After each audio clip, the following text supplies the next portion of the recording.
नमस्कार दोस्तों, स्वागत है आप सभी का हमारे इस YouTube चैनल में। आज की इस वीडियो में हम बात करेंगे कि महाराजा सूरजमल ब्रिज यूनिवर्सिटी भरतपुर की ओर से पीएचडी एडमिशन 2024 के लिए ऑनलाइन फॉर्म भरने शुरू हो चुके हैं। तो जो भी स्टूडेंट है इस यूनिवर्सिटी से किसी भी सब्जेक्ट से पीएचडी के लिए एडमिशन है वो लेना चाहते हैं, पीएचडी के लिए अपना ऑनलाइन फॉर्म भरना चाहते हैं, तो कैसे किस प्रकार से भर सकते हैं फॉर्म, इसकी कंप्लीट जानकारी आज मैं इस वीडियो में मैं आपको देने वाला हूं। तो यदि आप भी जानना चाहते हैं, आप भी सीखना चाहते हैं, तो आप इस वीडियो में एंड तक आप बने रहिए। तो अब चलते हैं, वीडियो को शुरू करते हैं। तो स्टूडेंट्स, आपको पीएचडी एडमिशन के लिए अपना ऑनलाइन फॉर्म भरने के लिए सबसे पहले तो आपको इस यूनिवर्सिटी के इस पोर्टल पर आपको विजिट आपको करना होगा। तो इस पोर्टल का जो डायरेक्ट लिंक है इस वीडियो के नीचे डिस्कशन पार्ट में भी आपको मिल जाएगा, वहां से भी क्लिक करके आप इस पोर्टल पर विजिट हो सकते हैं। तो आप इस पोर्टल पर आएंगे तो कुछ इस तरह से आपके सामने इंटरफेस है वो देखने को मिलेगा। आप नीचे की तरफ आएंगे तो यहाँ पर आपको अलग अलग सब्जेक्ट है वो देखने को मिल जाती है। तो आप जिस भी सब्जेक्ट से पीएचडी के लिए अपना फॉर्म लगाना चाहते हैं वो यहाँ से आप सिलेक्ट कर लेंगे। जैसे कि मैं इसमें से यहाँ पर एक सब्जेक्ट वो सिलेक्ट है वो यहाँ से कर लेता हूँ ज्योग्राफी के लिए। तो यहाँ पर आपको फॉर्म भरना है, तो आपको ऑनलाइन फॉर्म करके यहाँ पर आपको एक लिंक आपको देखने को मिल रहा होगा, इस पर क्लिक करेंगे। लेकिन इससे पहले यहाँ पर मैं आपको बता दूँ कि फॉर्म भरने की जो लास्ट डेट है वो 15 जनवरी 2024 से वो रखी गई है। तो इस डेट से पहले आपको अपना ऑनलाइन फॉर्म आपको भर देना है। इसके बाद में आप फॉर्म नहीं भर पाएंगे तो आपको ये विशेष तौर पर आपको ध्यान रखना है। तो मैं फॉर्म भरने के लिए आगे बढ़ता हूँ, ऑनलाइन फॉर्म पर क्लिक करता हूँ।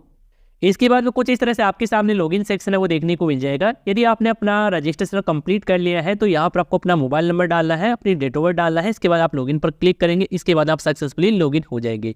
और यदि स्टूडेंट अभी तक आपने अपना रजिस्ट्रेशन वो नहीं किया है तो आपको रजिस्ट्रेशन आपको करना होगा। तो इसके लिए यहाँ पर आप देख सकते हैं कि न्यू यूजर क्लिक है टू रजिस्ट्रेशन, तो आपको इसी पर क्लिक करना है। आपके बाद रजिस्ट्रेशन के लिए ओपन हो जाता है। तो रजिस्ट्रेशन करने के लिए सबसे पहले तो आपसे ईमेल आईडी मांगी जा रही है। तो यहाँ पर आपको अपनी एक्टिव जो चालू ईमेल आईडी है वो यहाँ पर आपको इंटर करना होगा। इसके बाद में आपके जो एक्टिव मोबाइल नंबर है, चालू मोबाइल नंबर ही यहाँ पर आपको दर्ज करना होगा। इसके बाद अपनी डेट ऑफ बर्थ अपने 10th क्लास की मार्कशीट के अकॉर्डिंग यहाँ पर आप सेलेक्ट कर लेंगे। इसके बाद में आप लॉगिन पर क्लिक करेंगे। इसके बाद में स्टूडेंट अब यहाँ पर आप सक्सेसफुली लॉगिन हो चुके हैं और फिर से यहाँ पर आपके सामने सब्जेक्ट देखने को मिल जाती है। तो आप जिस सब्जेक्ट से पीएचडी के लिए अपना फॉर्म लगाना चाहते हैं उसका सब्जेक्ट का चेन है वो फिर से आपको सिलेक्ट कर लेना है। इसके बाद में इस तरह से आपके सामने ऑनलाइन फॉर्म भरने के लिए अलग अलग स्टेप है वो देखने को मिल रहे हैं। पहला स्टेप में यहाँ पर आपको इंट्रोडक्शन दिया गया है। यदि आप पढ़ना चाहें तो यहाँ पर आप पीडीएफ डाउनलोड करके इसे आप पढ़ सकते हैं, समझ सकते हैं। और यदि आपने ऑलरेडी पढ़ लिया है तो आप नीचे की तरफ आएंगे और आपको नेक्स्ट का बटन दिखाई देगा, यहाँ पर आप इस पर क्लिक करेंगे तो आपके सामने जो सेकंड स्टेप है कि जनरल इन्फॉर्मेशन है कि अपनी पर्सनल जो जानकारी है, डिटेल्स आपको डालना होगा। तो सबसे पहले तो यहाँ पर आपको एप्लीकेंट का जो फुल नेम है जो आपके 10th क्लास की मार्कशीट पे दिया गया है वही जो नेम है वो यहाँ पर आपको इंटर करना है। इसके बाद में स्टूडेंट का जो फादर का नाम है, फुल नेम है वो यहाँ पर आपको दर्ज करना है। इंग्लिश में ही आपको एंट्री आपको करनी है। इसके बाद में मदर का नाम है वो यहाँ पर आप दर्ज करेंगे। इसके बाद जेंडर चेंज करेंगे, मेल फीमेल जो भी है। इसके बाद में यहाँ पर आपको अपनी डेट ऑफ बर्थ है वो यहाँ पर देखने को मिल जाएगी जो आपने रजिस्ट्रेशन के समय आपने फिल की है, इसे आप चेंज नहीं कर सकते हैं। इसके बाद में यहाँ पर आपसे ब्लड ग्रुप मांगा जा रहा है, तो आपका जो भी है वो यहाँ से आप सिलेक्ट कर लेंगे। इसके बाद में आधार कार्ड नंबर है जो आपके 12th डिजिट के वो यहाँ पर आपको इंटर करना है। आधार कार्ड नंबर इंटर कर देंगे। इसके बाद में हमको कैटेगरी का चेंज करना है कि आप SC ST OBC जनरल जिस भी कैटेगरी से आप बिलोंग करते हैं अपनी कैटेगरी है वो यहाँ से आप सिलेक्ट कर लेंगे। इसके बाद में स्पेशल अप्लाइड कैटेगरी यदि आपकी लागू होती है तो यहाँ पर आपको टिक कर देना है चेक बॉक्स पर। यदि नहीं लागू होती है तो आपको ऐसे ही आपको रहने देना है। इसके बाद आपको रिलीजन धर्म क्या है वो यहाँ पर आप हिंदू मुस्लिम सिख ईसाई जो भी है वो यहाँ पर आप इंटर करेंगे। इसके बाद में आपका मोबाइल नंबर और ईमेल आईडी तो ऑलरेडी आपको फिल मिल जाएगी जो आपने रजिस्ट्रेशन के समय आपने फिल की थी, तो आप इसे चेंज नहीं कर सकते हैं। आप इसके बाद नेक्स्ट स्टेप पर जाएंगे तो यहाँ पर आप सेव नेक्स्ट बटन पर क्लिक करेंगे। इसके बाद में स्टूडेंट अगला जो स्टेप ओपन होगा, इसमें यहाँ पर आपको अपनी एड्रेस संबंधी जानकारी है, अपने पते संबंधी जानकारी है वो आपको डालना होगा। तो सबसे पहले तो यहाँ पर आपको अपना जो करंट एड्रेस है, जो परमानेंट एड्रेस है वही यहाँ पर आप एड्रेस है वो फिल कर देंगे कंप्लीटली। इसके बाद में आपको अपना जो परमानेंट एड्रेस है जहाँ के आपके दस्तावेज बने हुए हैं वह जो एड्रेस है वो यहाँ पर आपको एंट्री कर देना है। तो आपको करंट एड्रेस और परमानेंट एड्रेस आपको सही से आपको फिल करना है। इसके बाद में यहाँ पर आपको नेशनलिटी आपको चुनना है कि आप इंडियन है तो यहाँ पर आपको इंडियन है वो आपको डाल देना है। यदि आप NRI है तो आप NRI यहाँ पर आप डाल सकते हैं। इसके बाद में यहाँ पर आपसे कुछ क्वेश्चन है वो किए जा रहे हैं कि यदि आप इस यूनिवर्सिटी के वार्ड एम्प्लॉय रहे हैं या फिर आपके फैमिली में कोई रहा है तो यहाँ पर आप येस या नो का चयन करेंगे। इसके बाद में यहाँ पर आपसे पूछा जा रहा है कि आप स्पोर्ट कोटा से आप बिलोंग करते हैं तो आप येस या नो का चयन करेंगे, नहीं है तो आप नो का चयन करेंगे। यदि आप NCC के स्टूडेंट हैं तो आप येस या नो का चयन करेंगे, आप अपने अकॉर्डिंग कर सकते हैं। इसके बाद में यहाँ पर आपसे पूछा जा रहा है कि आपको कभी भी इस यूनिवर्सिटी के द्वारा पनिशमेंट है वो दिया गया है, तो यहाँ पर आप यस या नो का चयन कर सकते हैं। इसके बाद में यहाँ पर आप दे सकते हैं कि क्रिमिनल आपके कोई केस वगैरह चल रहे हैं, तो यहाँ पर आप यस या नो का चयन कर सकते हैं। इसके बाद में यहाँ पर आपसे पूछा जा रहा है कि किसी भी स्कूल या फिर आपने किसी भी कॉलेज से रस्टिकेट है वो किया गया है, तो यहाँ पर आप यस या नो का चयन कर सकते हैं। इसके बाद में स्टूडेंट आपसे पूछा जा रहा है कि आप पे किसी प्रकार का क्रिमिनल केस लगा है, एफआईआर दर्ज हुई है आपके नाम पर, तो यहाँ पर आप यस या नो का चयन कर सकते हैं। नहीं लागू होता है तो आपको सभी में नो ही आपको क्लिक कर लेना है, यहाँ पर टिक कर लेना है। इसके बाद आपको सेव एंड नेक्स्ट बटन पर आपको क्लिक करना है। इसके बाद में नेक्स्ट जो स्टेप ओपन होगा, इसमें आपको अपने एकेडमिक यानी कि एजुकेशन से संबंधित जानकारी है वो आपको फिल करना होगा। तो सबसे पहले तो इसमें 10th क्लास की जानकारी है वो आपसे मांगी जा रही है। तो यहाँ पर आपको 10th क्लास में सबसे पहले तो आपको सब्जेक्ट का चयन करना होगा।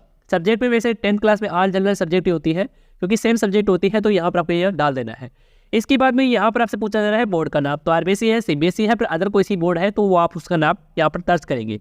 इसके बाद में यहाँ पर आपको एग्जामिनेशन के रोल नंबर डालना है, पासिंग ईयर है, आपके मैक्सिमम मार्क्स है, आपने कितने प्राप्त किए वो डालेंगे, और परसेंटेज वगैरह है वो यहाँ पर ऑटोमेटिकली आ जाती है। नहीं आती है तो आप मैनुअल तरीके से भी यहाँ पर दर्ज कर सकते हैं अपनी मार्कशीट में देखकर। इसके बाद में यहाँ पर आपको अपनी 12th क्लास की जानकारी डालना है। 12th क्लास की जानकारी में आपको 7 एंट्री आपको फिल करना है, लेकिन इसमें आपकी जो 12th क्लास में ऑप्शनल सब्जेक्ट थी वही यहाँ पर आपको सब्जेक्ट में यहाँ पर आपको डालना होगा। इसके बाद में बोर्ड का चयन करेंगे, आपका जो एग्जामिनेशन का रोल नंबर था, पासिंग ईयर थी, और यहाँ पर मैक्सिमम मार्क्स कितने थे 12th क्लास में, और आपने कितने प्राप्त किए थे, और यहाँ पर आपके परसेंटेज वगैरह आपको डाल देना है। इसके बाद में यहाँ पर आपसे ग्रेजुएशन की जानकारी मांगी जा रही है, यानी कि आपने ग्रेजुएशन ने कहाँ से आपने किया है, कौन से सब्जेक्ट से किया है वो यहाँ पर आपको इंटर करना है सबसे पहले तो। इसके बाद यहाँ पर यूनिवर्सिटी का नाम डालेंगे। इसके बाद में यहाँ पर आपको रोल नंबर वगैरह की जानकारी है, अपने ग्रेजुएशन में फाइनल ईयर के जो एग्जामिनेशन के रोल नंबर थे वही यहाँ पर आप रोल नंबर यहाँ पर इंटर करेंगे। इसके बाद आपके मैक्सिमम मार्क्स में यहाँ पर आपको टोटल करके ही डालना है। इसके बाद आपकी परसेंटेज वगैरह जो भी बन रही है वो यहाँ पर आपको एंटर कर देना है। इसके बाद पोस्ट ग्रेजुएशन आपने किया हुआ है तो यहाँ पर ये जानकारी फिल कर सकते हैं सेम इसी तरह से। इसके बाद में यहाँ पर आपसे पूछा जा रहा है कि IIT सॉफ्ट स्किल का आपने कोई सर्टिफिकेट प्राप्त कर रखा है, तो इसकी जानकारी यहाँ पर आप डाल सकते हैं। और यदि आपने अदर कोई डिग्री डिप्लोमा कोर्स किया हुआ है तो यहाँ पर आप अपनी डिग्री डिप्लोमा की जानकारी डाल सकते हैं। और यदि आपने अदर कोई डिग्री या डिप्लोमा कोर्स कर रखा है डबल तो यहाँ पर इसकी जानकारी डाल सकते हैं। तो इस प्रकार से यहाँ पर आप अपने एकेडमिक के एजुकेशन की कंप्लीट जानकारी है वो आप सही से अच्छे से अपने मार्कशीट में देखकर आप फिल कर देंगे। इसके बाद में आपको सेव एंड नेक्स्ट बटन पर आपको क्लिक कर देना है। इसके बाद में अगला जो स्टेप ओपन होगा, इसमें आपको अपनी फोटो और सिग्नेचर है वो आपको अपलोड करना है। तो फोटो की साइज है वो 50 KB है और सिग्नेचर की साइज 30 KB रखी गई है। और फॉर्मेट है वो आप JPG फॉर्मेट में ही ये फोटो सिग्नेचर अपलोड करेंगे, यानी कि इमेज फॉर्मेट में ही आप यहाँ पे अपलोड कर देंगे। तो यहाँ पर अपलोड करने के लिए यहाँ पर आपको सबसे पहले तो चूज फाइल पर क्लिक करना है, अपनी फोटो सेलेक्ट करना है जो आपने कन्वर्ट किया है। इसी तरह से आपको अपने सिग्नेचर को भी अपलोड कर देना है। अपलोड कर देंगे, इसके बाद आपको सेव एंड नेक्स्ट बटन पर आपको क्लिक करना है। इसके बाद में अगला जो स्टेप है वो डिक्लेरेशन के लिए ओपन हो जाता है, यानी कि आपने अब तक के फॉर्म में जो भी जानकारी डाली है वो यहाँ पर आपके सामने एक साथ देखने को मिल जाती है। तो यहाँ से आप कंप्लीट जानकारी एक बार चेक कर लेंगे। इसके बाद में ही आप नेक्स्ट स्टेप पर जाएंगे। तो आप नीचे की तरफ आएंगे नेक्स्ट स्टेप पर जाने के लिए, और यहाँ पर आपको सेव नेक्स्ट का बटन दिखाई देगा, आप इस पर क्लिक कर देंगे। लेकिन इससे पहले यहाँ पर आपको एग्री करना होगा। यहाँ पर आपको एग्री के लिए चेक आपको करना है, यानी कि टिक करना है। टिक करेंगे, इसके बाद आपको सेव नेक्स्ट बटन पर आपको क्लिक करना है। इसके बाद में यहाँ पर आपको फीस की डिटेल्स सब आपको देखने को मिल जाती है। यहाँ पर देख सकते हैं कि 1500 रुपये फीस है, ऑनलाइन फॉर्म भरने के लिए लिए जा रहे हैं। तो आपको ये फीस आपको पे करना होगा, तभी आपका फॉर्म है वो सबमिट हो पाएगा। तो फीस को पे करने के लिए यहाँ पर आपको पे बटन दिया गया है, इस पर आप क्लिक करेंगे तो आपके सामने ICICI ईजी पे का पेमेंट गेटवे है ओपन हो जाता है। तो इस पेमेंट गेटवे में यहाँ पर देख सकते हैं कि आप जो पेमेंट है वो आप net banking, debit card, credit card, UPI के माध्यम से आप पेमेंट है वो कर सकते हैं। तो इनमें से आपके पास जो भी अवेलेबल होता है उससे आप पेमेंट करेंगे। जैसे कि मैं यहाँ पर इसमें से डेबिट कार्ड वाला जो ऑप्शन है वो यहाँ पर सिलेक्ट कर लेता हूँ। जैसे कि मैं यहाँ पर डेबिट कार्ड है वो सिलेक्ट कर लिया हूँ। इसके बाद में यहाँ पर आपसे पूछा जा रहा है मोबाइल नंबर, ईमेल ID, पेड़ का नाम। यदि ये जानकारी आप डालना चाहें तो आप डाल सकते हैं, नहीं तो आप इसे आप खाली भी छोड़ सकते हैं।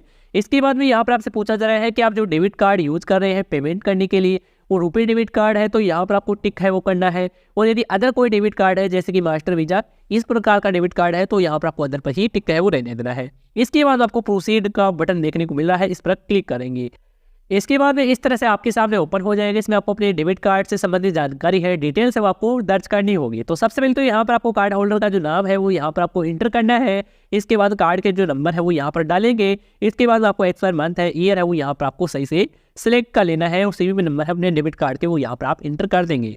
तो यहाँ पर आप अपनी डेबिट कार्ड की कंप्लीट डिटेल्स है वो डाल देते हैं। इसके बाद आपको कंटिन्यू बटन पर क्लिक करना है। जैसे आप कंटिन्यू बटन पर क्लिक करेंगे तो आपके डेबिट कार्ड से कनेक्टेड बैंक से मोबाइल पर एक OTP आएगा। OTP डाल देंगे, इसके बाद में आपका पेमेंट है वो सक्सेसफुली हो जाएगा। जैसे आपका पेमेंट है वो सक्सेसफुली हो जाता है, इसके बाद में आपके सामने ऑनलाइन एडमिशन फॉर्म का जो फाइनल जो प्रिंट आउट है वो देखने को मिल जाएगा। उसका प्रिंट आउट आपको निकला लेना है।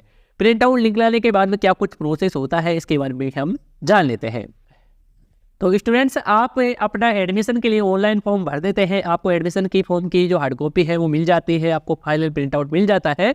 इसके बाद उसके साथ आवश्यक दस्तावेज भी आपको अटैच करना होगा। तो आवश्यक दस्तावेज में सबसे पहले तो आपका जो एंटी रैंकिंग का जो फॉर्म है, एफिडेविट आपको बनाना होगा। एफिडेविट जो भी UGC की जो गाइडलाइंस है उसी के अकॉर्डिंग आपको तैयार करना होगा, और 10 रुपये का जो स्टाम्प पेपर के लिए कहा गया है इसी पर आपको बनाना होगा। तो आप समझ गए होंगे। इसके बाद में अपने आधार कार्ड की फोटोकॉपी है वो भी आपको अटैच करना है। आधार कार्ड की ओरिजिनल जो भी है वो भी आपको साथ में ले जाना होगा। अपनी 10th और 12th क्लास की और फिर UG ग्रेजुएशन की जो मार्कशीट है इनकी भी आपको फोटोकॉपी आपको करा लेना है। और यदि आपने PG कोर्सेज कर रखा है और PG सेमेस्टर वाइज है तो सभी की जो फोटोकॉपी है मार्कशीट की वो आपको करा लेना है। आपका यदि 10th या 12th क्लास में सर्टिफिकेट भी लागू होता है तो यहाँ पर आपको सर्टिफिकेट भी आपको उनकी भी फोटोकॉपी आपको जरूर करा लेना है। और साथ ही आपने PG कर रखा है तो आपकी जो प्रोविजनल डिग्री या फिर आपकी जो ओरिजिनल डिग्री है वो भी आपको साथ में ले जाना होगा। तो यहाँ पर आपका जो TC है, आपका जो माइग्रेशन सर्टिफिकेट लागू होता है तो यहाँ पर आपको ये भी ले जाना होगा। आपका जो करेक्टर सर्टिफिकेट है वो भी आपको ले जाना होगा। अपना जो कास्ट सर्टिफिकेट है यानी कि जाति प्रमाण पत्र है वो भी आपको एक साथ अटैच करना होगा। डोमिसाइल सर्टिफिकेट है, इनकम सर्टिफिकेट लागू होता है तो यहाँ पर आप ये भी अटैच करेंगे। अपनी जो पासपोर्ट साइज फ़ोटो है वो 4 फोटो आपको अटैच करना होगा। EWS कैटेगरी से आते हैं तो आपको EWS सर्टिफिकेट है वो भी आपको साथ में लगाना होगा। स्पोर्ट या फिर NCC या फिर NSS के स्टूडेंट है तो यहाँ पर आपके लागू होता है तो यहाँ पर आपको इसे भी अटैच करना होगा। इसके अलावा यदि आप फिजिकल हैंडीकैप यानी कि आप में किसी प्रकार की शारीरिक रूप से विकलांगता है और आपने ऑनलाइन फॉर्म भरते समय कैटेगरी सेलेक्ट की है तो आपको ये सर्टिफिकेट भी आपको साथ में ले जाना होगा। तो ये सभी डॉक्यूमेंट आप अटैच करेंगे अपने एडमिशन फॉर्म के साथ जो भी आपने एडमिशन के लिए ऑनलाइन फॉर्म भरा है। तो आप समझ गए होंगे। और स्टूडेंट आपको PhD एडमिशन से रिलेटेड आपको काफ़ी सारी जानकारी है नोटिफिकेशन में आपको देखने को मिल जाएगी। चाहे तो आप इन नोटिफिकेशन को डाउनलोड करके आप चेक कर सकते हैं। तो स्टूडेंट इस तरह से आप अपना एडमिशन के लिए ऑनलाइन फॉर्म भर सकते हैं। यदि आपको फॉर्म भरने में किसी प्रकार की समस्या देखने को मिलती है तो आप हमें कमेंट करके आप बता सकते हैं। धन्यवाद दोस्तों।